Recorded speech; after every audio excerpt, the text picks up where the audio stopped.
Queridos irmãos e irmãs, sejam muito bem-vindos e bem-vindas a mais uma doutrinária nesse canal de amor.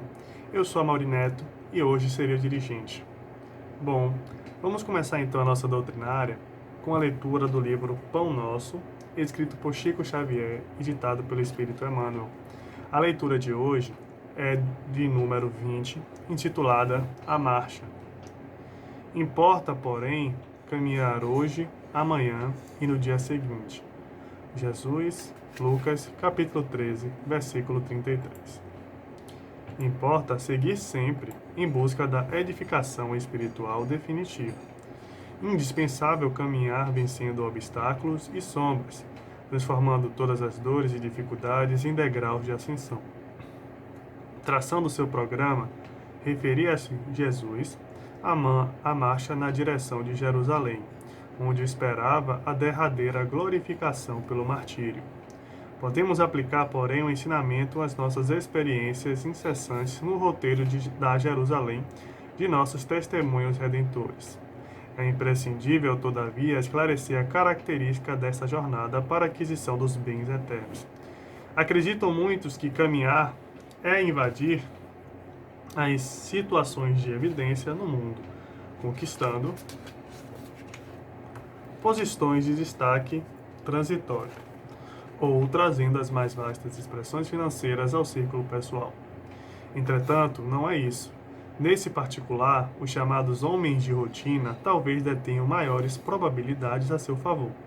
A personalidade dominante em suas efêmeras tem a marcha insada de perigos, de responsabilidades complexas, de ameaças atrozes.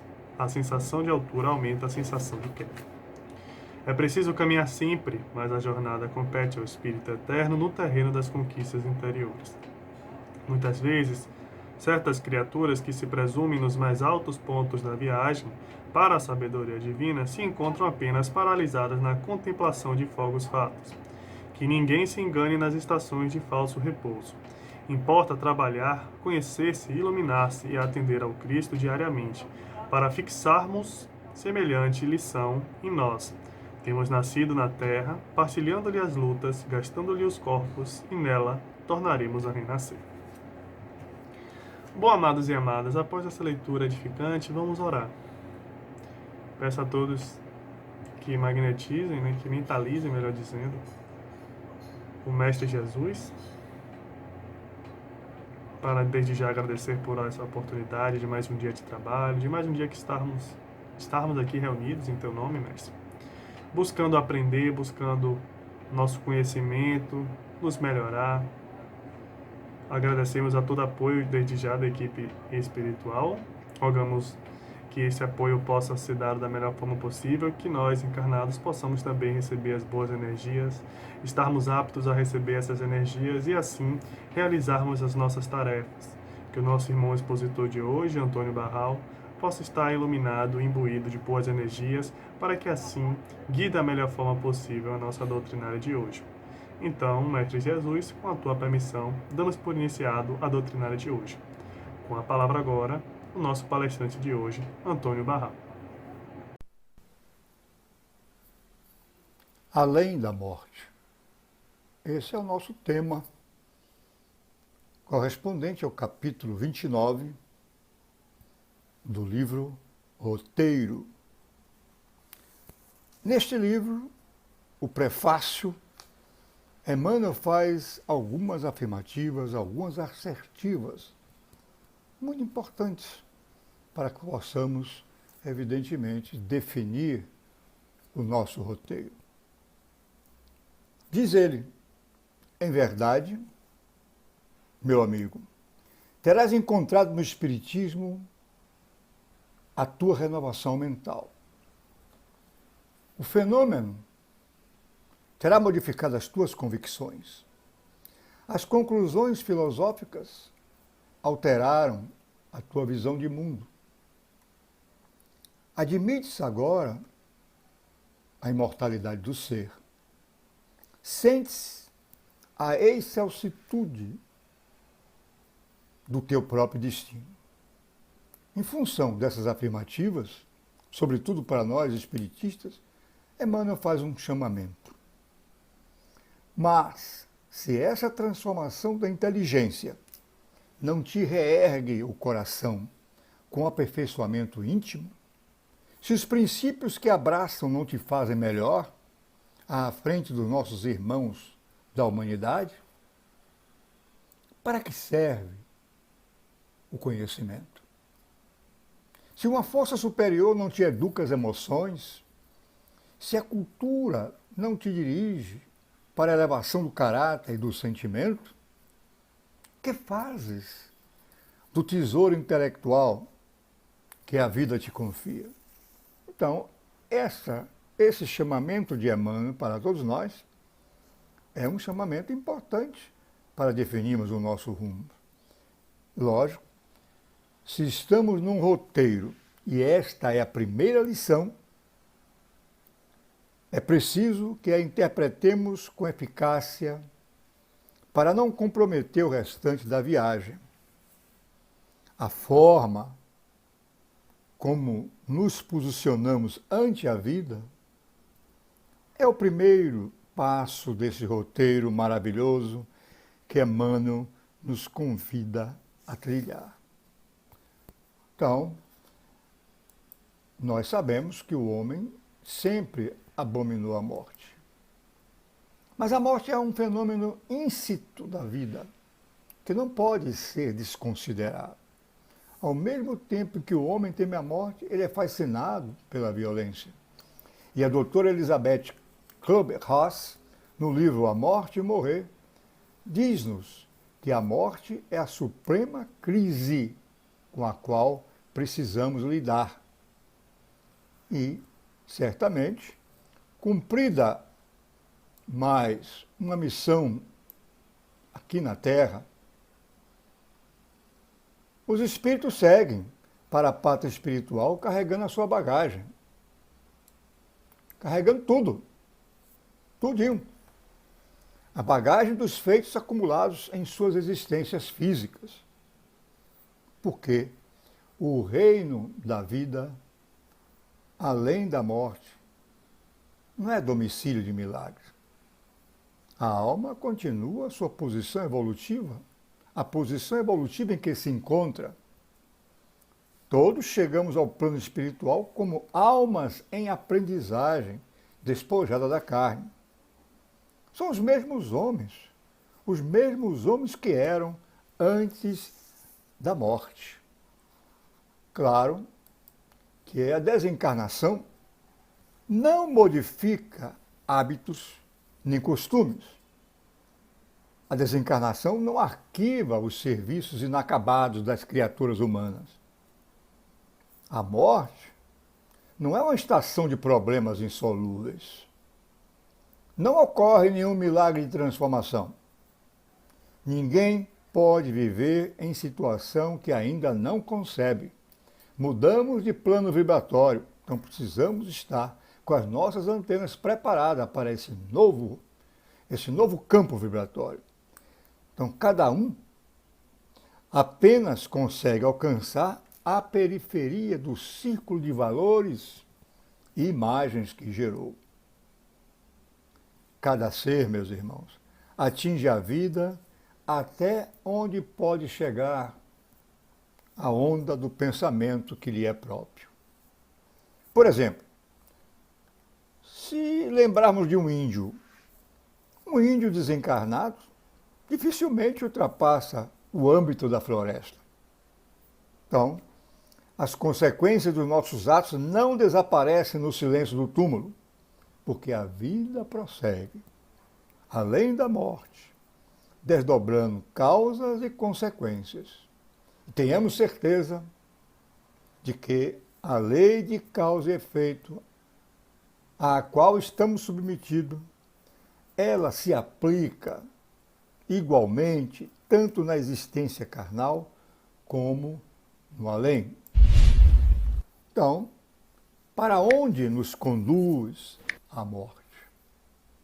Somos ainda discípulos imperfeitos. A morte não nos impele, em definitivo, às esferas superiores e nem nos rebaixa indefinidamente a círculos degradantes. Cada um se apresenta após a morte como sempre viveu. Cada criatura, além do sepulcro, circunscreve-se ao círculo das concepções que mentalmente pode abranger.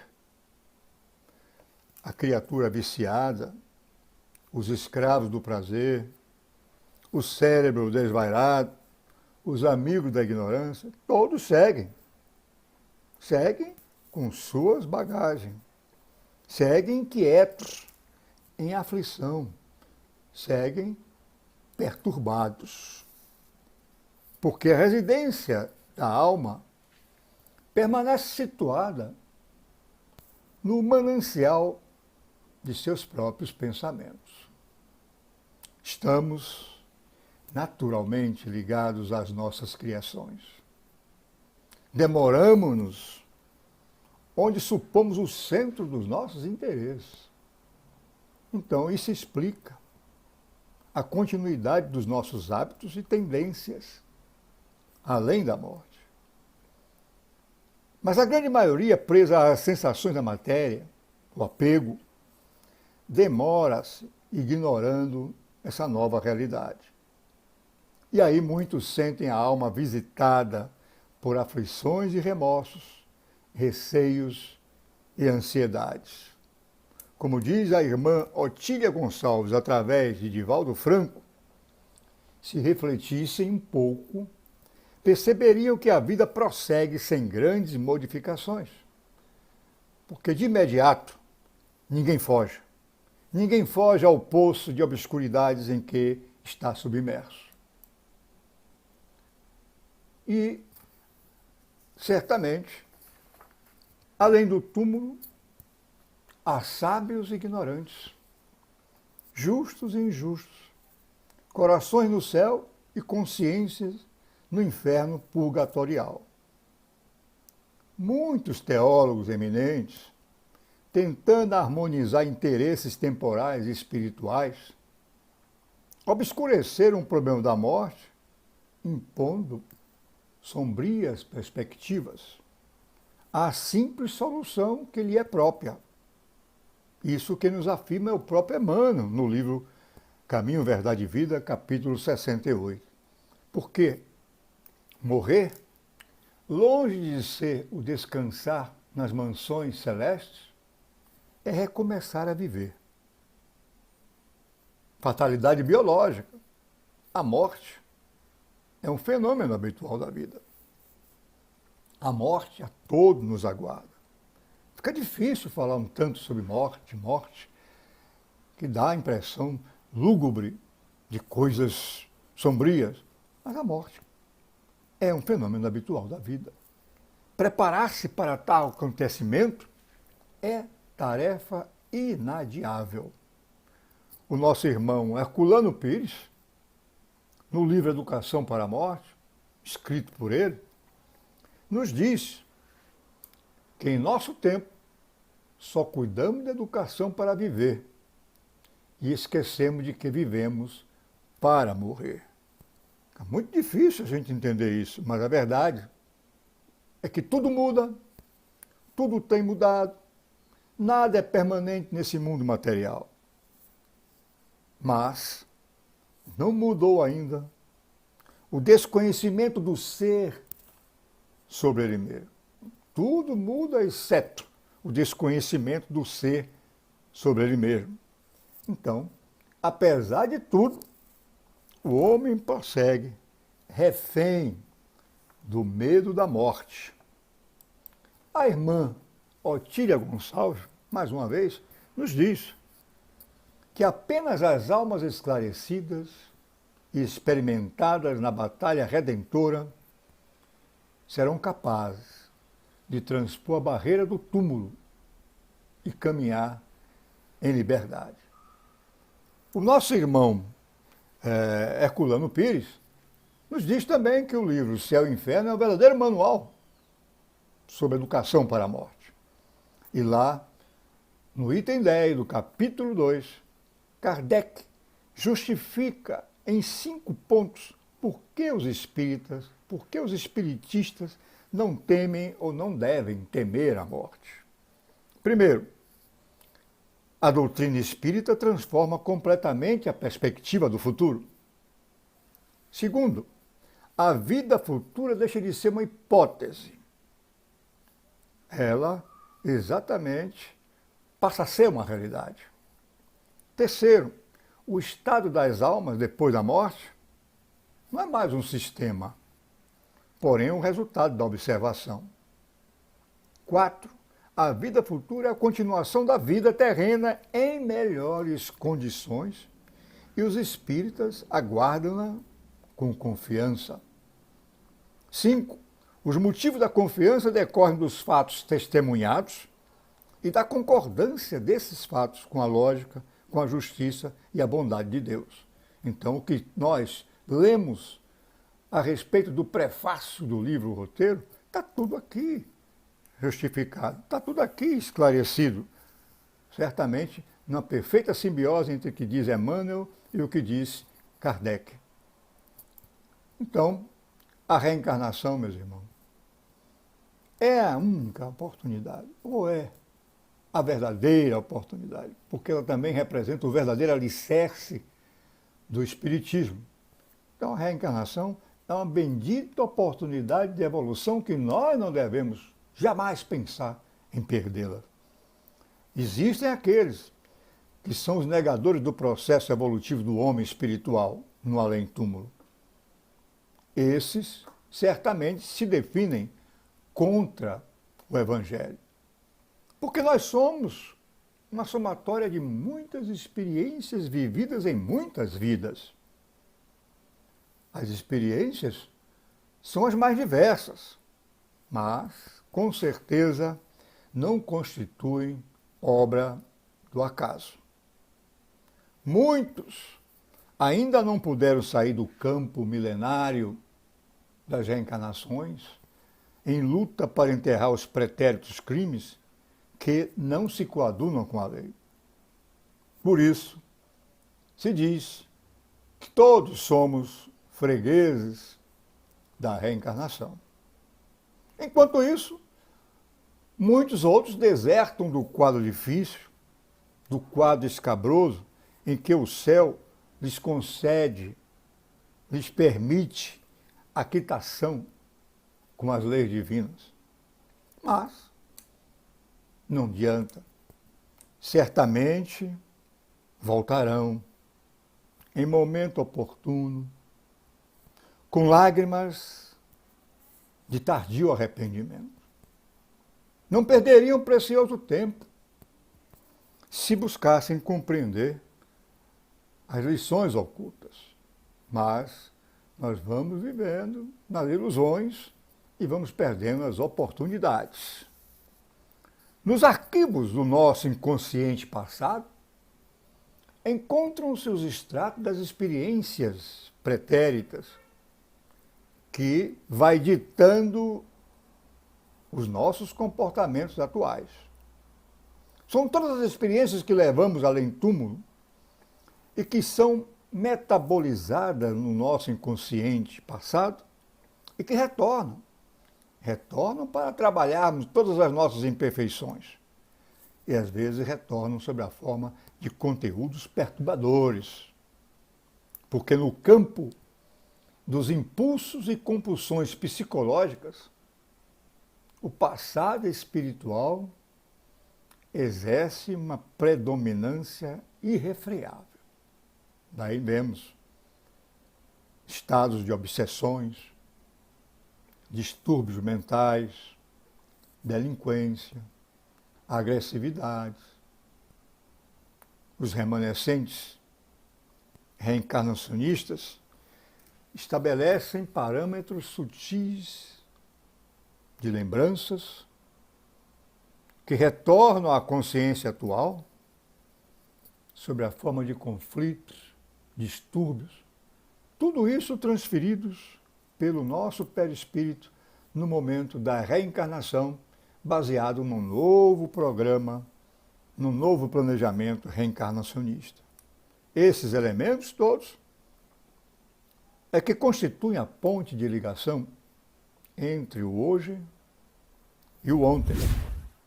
Transferem-se todos, um a um, do inconsciente passado para o inconsciente presente ou inconsciente atual.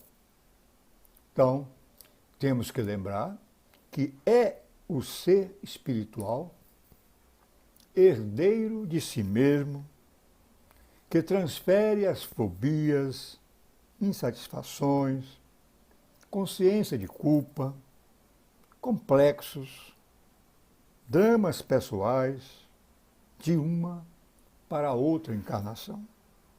Tudo isso é transferido através dos automatismos psicológicos responsáveis pelo equilíbrio das leis que governam a vida. Então, indubitavelmente, somos herdeiros de nós mesmos e nós vivemos em função da força dos nossos pensamentos. Muitas doenças são causadas pela nossa forma negativa de pensar.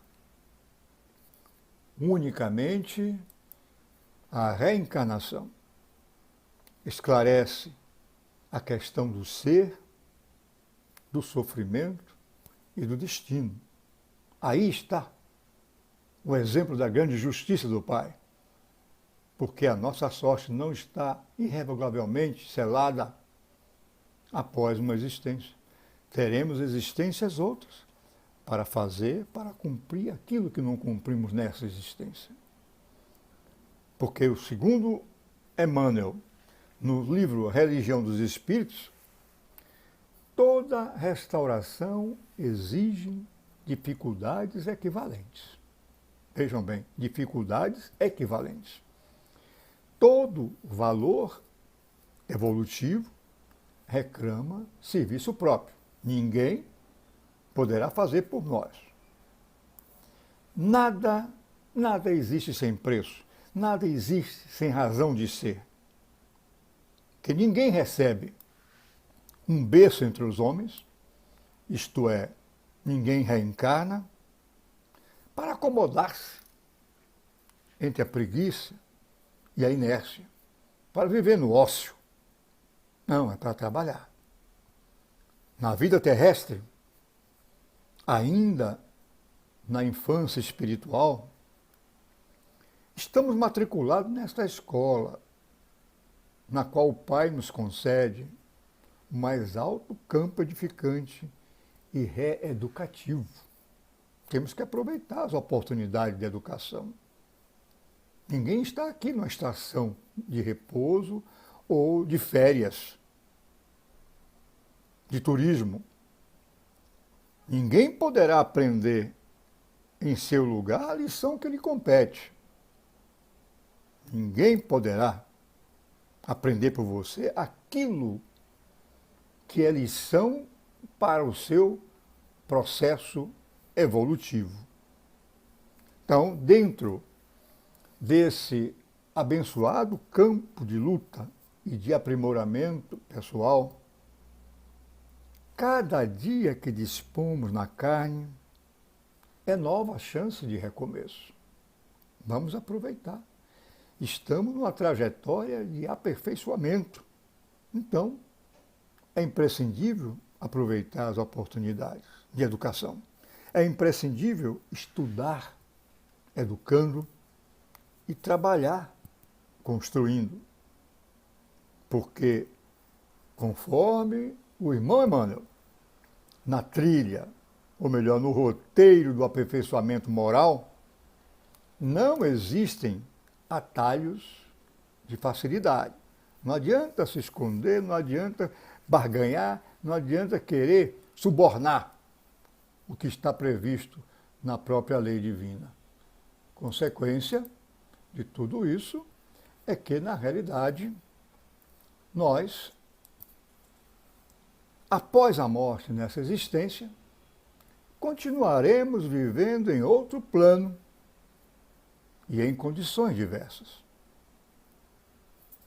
E isso é muito importante reconhecer, porque este fato de reconhecer a continuação da existência além da morte envolve em si uma grande responsabilidade de cada um de nós, na certeza de que haverá exames dos compromissos individuais. Carregamos os mesmos defeitos e as mesmas qualidades que nos movimentaram antes do transe da morte. Mas, meus irmãos, as excursões no desconhecido reclamam condutores. Precisamos de condutores. E o Cristo é o nosso grande condutor. É o nosso guia divino, é o nosso modelo e guia para a adaptação à nova realidade e para a conquista santificante do mais além. Lógico que essa adaptação à nova realidade dependerá muito da forma como nos tivermos preparados para ela. Então, educar-se, preparar-se para ela é imprescindível. Então, se Jesus é o nosso modelo e guia, o Emmanuel nos fala que Jesus é a videira da verdade e do amor que o Senhor nos concedeu. De sua seiva divina procedem todas as nossas realizações elevadas no serviço da terra. É dessa seiva que devemos nos alimentar, porque em Jesus nós encontramos o pão vivo da alma. Seu amor infinito é o fundamento divino de todas as verdades da vida.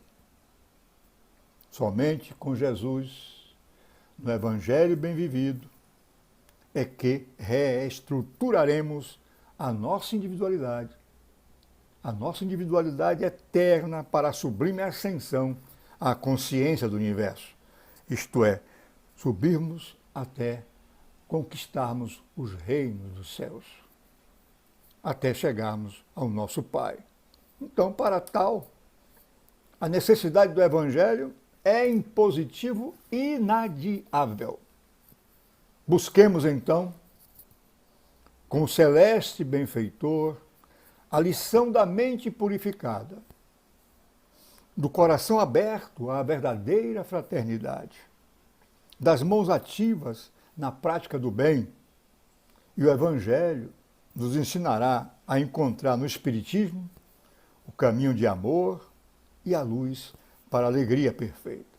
O Evangelho é o nosso grande roteiro e nós deveremos assumir o leme para percorrer esse roteiro e conquistar exatamente os tesouros verdadeiros representados, exato, na conquista da luz eterna e do amor universal. Com essa doutrina de amor e luz, nós temos no nosso roteiro a estrada reta para a nossa romagem de elevação. Pensemos nisso, reflitamos sobre isso, sigamos nosso roteiro, estudando as lições do nosso Mestre Jesus e aprendendo-as na prática de cada dia. Deus seja louvado. Muita paz. Queridos irmãos e irmãs, após esta doutrinária edificante, vamos orar. Mais uma vez peço a todos que mentalizem o Mestre Jesus para agradecer-lhe mais uma vez por essa oportunidade, para agradecer pelo irmão expositor de hoje, Antônio Barral, que nos forneceu conhecimento edificante, que nos forneceu ferramentas muito interessantes no nosso processo de autorrealização, de autoconhecimento e na nossa caminhada evolutiva de uma maneira geral. Agradecemos a todo o suporte da equipe espiritual que sempre se faz presente, a todos os irmãos e irmãs que aqui estiveram para assistir, que colaboraram para que essa doutrinária fosse realizada e também exposta ao público. Rogamos uma excelente semana, que possamos sempre estar buscando o nosso processo de crescimento, onde quer que estejamos sempre imbuídos da paz do Cristo e do amor do mesmo. Com a tua permissão, então, Mestre Jesus, damos por encerrada a doutrinária de hoje. Que assim seja.